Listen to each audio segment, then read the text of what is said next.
जय माँ कालका।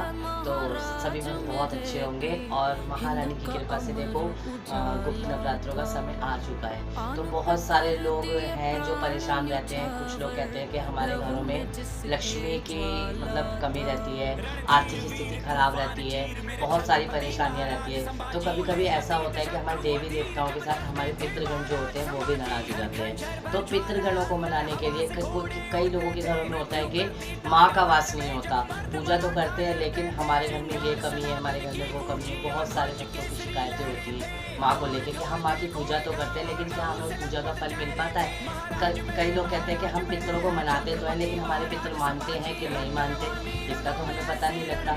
तो पितरों की कृपा और माँ भगवती की कृपा पाने के लिए एक बहुत ही छोटा सा सरल सा उपाय है जो सभी लोग अपने घर में अपने घर की सामग्री से ही कर। आपने लेना है एक कॉइन, सिक्का ले सकते हैं आप। ये 10 रुपये का सिक्का है, इस सिक्के को ऐसे रखना है। अगर आप 10 का सिक्का लेते हो तो भी, और नहीं तो 1 रुपये का सिक्का भी ले सकते हैं। कोई भी सिक्का चलेगा, 1 का हो, 5 का हो, 10 का हो, कोई भी सिक्का लेके आपने चावलों के ऊपर ऐसे करके सिक्का लेना है और ऐसे सिक्के को रखना है। सिक्के के ऊपर एक सरस्वती का कपूर आता है या भीमसेनी कपूर भी ले सकते हैं, और उस कपूर को ऐसे सिक्के के ऊपर रख के, कटोरी को ऐसे रख के अपने मुख्य द्वार पर रखना है। मुख्य द्वार पर इस कटोरी को आप रखें अमावस्या के संध्या काल में, और प्रतिपदा तिथि में, जिस दिन महारानी का वास होता है, जिस दिन पहला नवरात्रा माना जाता है, गुप्त नवरात्रा हो या फिर दूसरे वाले नवरात्रे हो, दोनों नवरात्रों में आप ये उपाय कर सकते हैं। साल में 4 बार नवरात्र आते हैं, चारों नवरात्रों में आप ये उपाय कर सकते हैं। अमावस्या तिथि को ये चावल रखने हैं और प्रतिपदा तिथि को इस चावलों की कटोरी को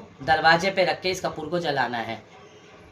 शाम को रखते समय अपने पितरों का ध्यान करना है, और सुबह जब इस कपूर को हम जलाएंगे तो माँ भगवती का ध्यान करना है। तो आपके पितरों की कृपा आपके ऊपर बरसने लग जाएगी। जैसे ही आप इस कटोरी को रखोगे, पितरों की कृपा आपके ऊपर बरसने लग जाएगी। और जैसे ही इस कपूर को आप जलाओगे तो इस कपूर को जलाने के बाद माँ भगवती की कृपा आपके घर में आने लग जाएगी और चारों दिशाओं से माँ भगवती की कृपा बरसेगी। आप भक्त पूछेंगे कि इन चावलों का करना क्या है बाद में। इन चावलों को ले जाके किसी पार्क में, किसी कोने में, किसी क्यारी में डालना है, जहाँ पे कि इसको चींटी खा सके, जहाँ पे कि इसको चींटे चींटी खा सके।